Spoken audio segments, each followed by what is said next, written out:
Hello friends, welcome to খেল দুনিয়া। প্রথমেই সকলকে স্বাধীনতা দিবসের শুভেচ্ছা জানিয়ে আজকের ভিডিওটা শুরু করছি।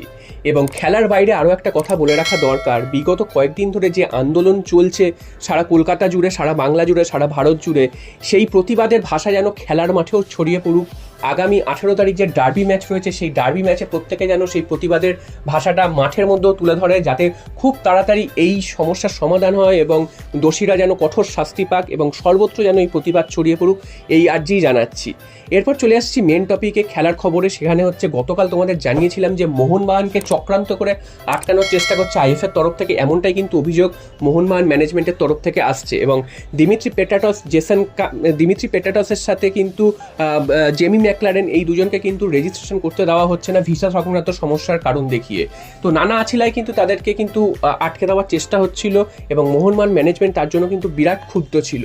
তো পরবর্তী পাওয়া খবর অনুযায়ী কিন্তু কালকের একটু পরের দিকে কিন্তু শেষ পর্যন্ত চাপে পড়ে আইএফএ সেই রেজিস্ট্রেশন করতে বাধ্য হয়েছে এবং এটা থেকে জানা যাচ্ছে যে আগামী রোববার বড় ম্যাচে অর্থাৎ ডার্বি ম্যাচে এই দুজন প্লেয়ারের কিন্তু নামতে আর কোনো বাধা নেই।